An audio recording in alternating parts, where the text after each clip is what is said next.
Thank you, Anjay. And I also want to express my gratitude to all of you who have come to the conference and all of you who spent so much time and energy in organizing this conference.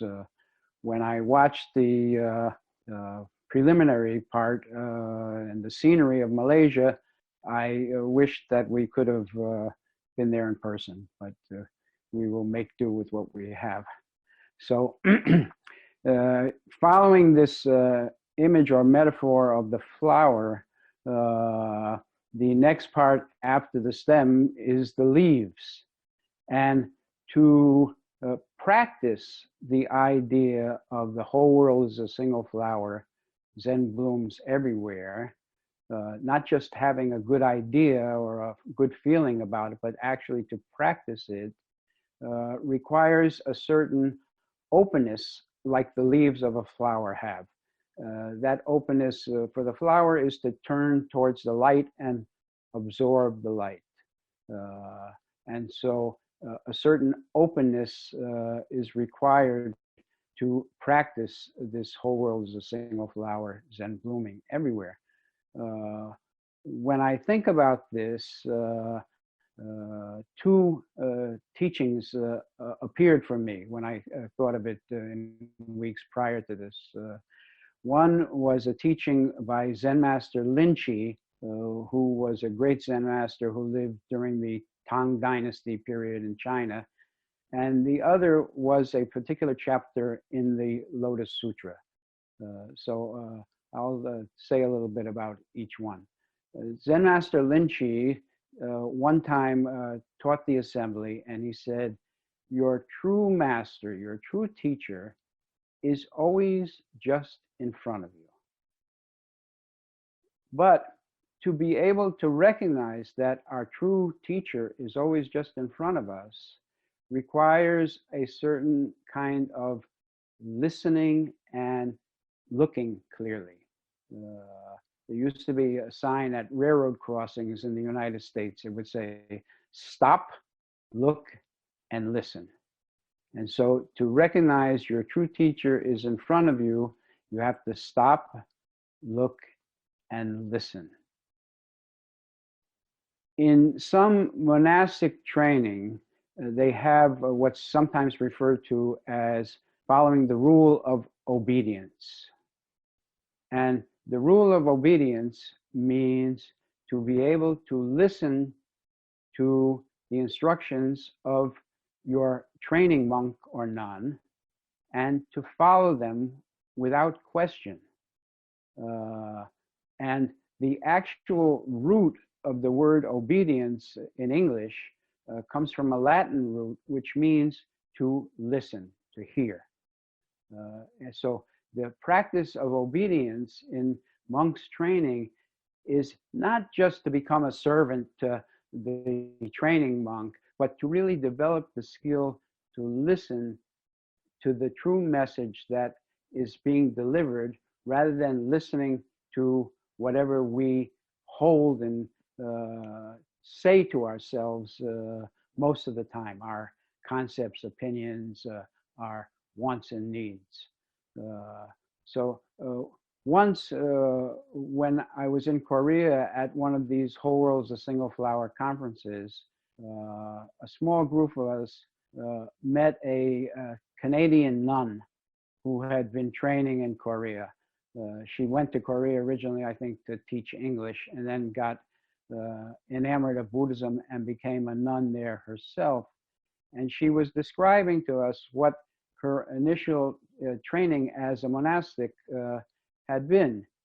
And she said the nun who was training her would tell her to do things and tell her not to do certain things, and then would often criticize her for what she had done or what she hadn't done.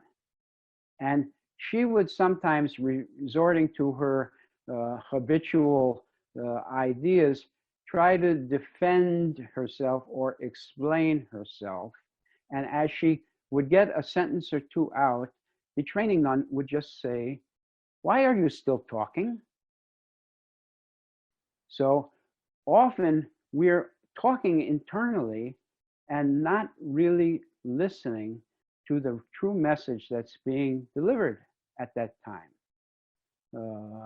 So it's important not to hold our own ideas and to be open to listening to the teaching that we are encountering moment by moment through our circumstances in the world.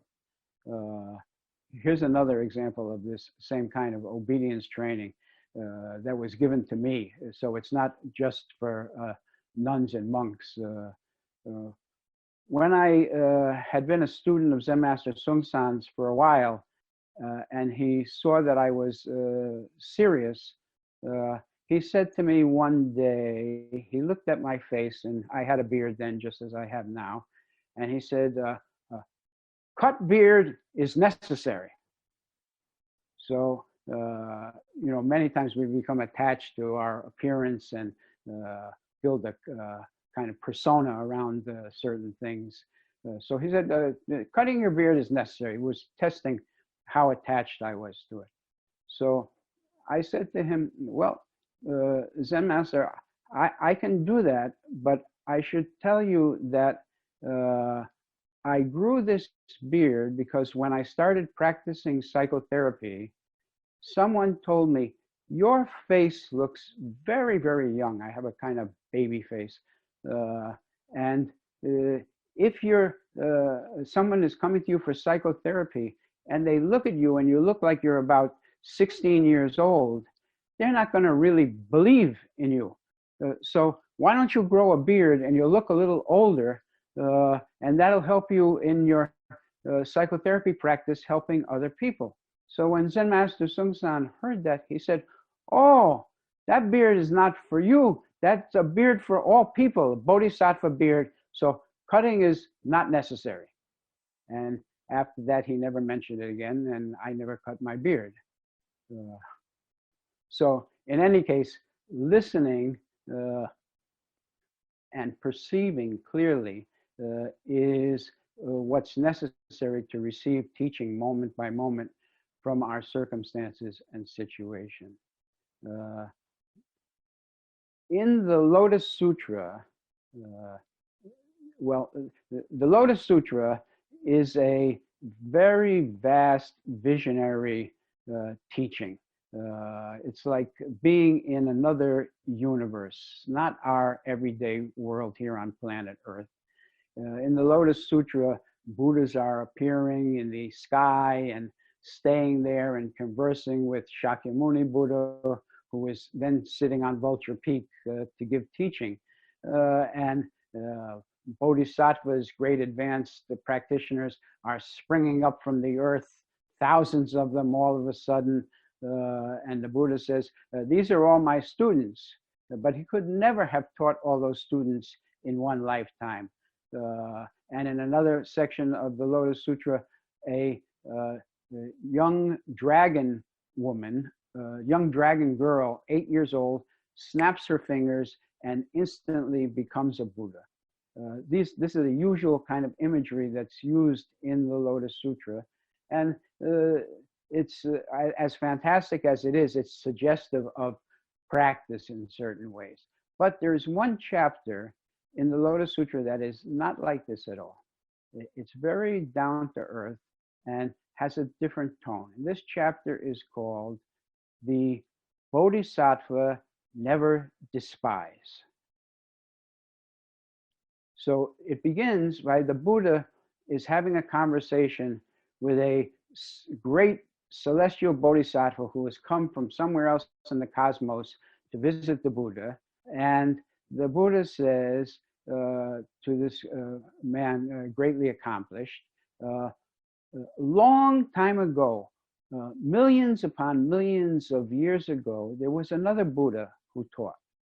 And after he had expressed his teaching, he passed away. And after some time, the purity of his teaching began to degrade.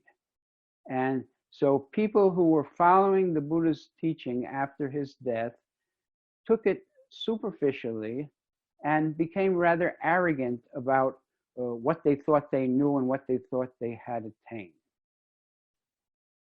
At that time, there was one practicing person who his practice was like this. He never sat meditation, never did hundreds of prostrations, never chanted, never studied the sutras, none of these things. But whenever someone would approach him, he would immediately bow to that person and say, I dare not think ill of you. I dare not despise you because you will become Buddha. So repeatedly, this was his practice. Anytime he encountered another person, I dare not think ill of you. I dare not speak ill of you. I dare not despise you. You will become Buddha. And the people of that time, who were somewhat arrogant, thought that he was more arrogant than them and had no use for him, and said, who is this fool who thinks that he can predict Buddhahood to all of us? And they began to throw stones at him whenever he would approach and drive him away with sticks. But he would just back up to a safe distance and yell out the same thing. I dare not think ill of you. I dare not despise you because you are to become Buddha. So over and over again, this was his practice. And when he was about to die, suddenly he heard in his mind the essence of the teaching of the Lotus Sutra, and his mind became very clear, and he continued to live for a long time and teach the essence of the teaching to many, many people. So the Buddha has told this story about never despise to this bodhisattva greatly accomplished. And then he says to greatly accomplished, do you know who that bodhisattva never despise was and is? I myself was never despised in a former life. And do you know who all these people here who have come to Vulture Peak to hear the teaching, do you know who they are? They are the arrogant people who threw sticks and stones at me and drove me away. But over a long period of time, they have come to recognize the true teaching, and we are all here together. Now, that means that according to the teaching of a single flower, the whole world is a single flower, and the Lotus Sutra, that 10,000 years is 1 second, and 1 second is 10,000 years. And so we are all, moment by moment, sitting with the Buddha and part of the assembly. And we need to encourage ourselves to have the kind of sincerity and openness in our practice to see that whatever is coming at us is the expression of Buddha nature and our Buddha nature. And we need to honor that and encourage that both in ourselves and in everyone else. Then Zen blooms everywhere is a possibility. So I hope that we all continue to do that over and over again. And as many times as we close up and retreat, that we open again like the leaves do. So thank you very much.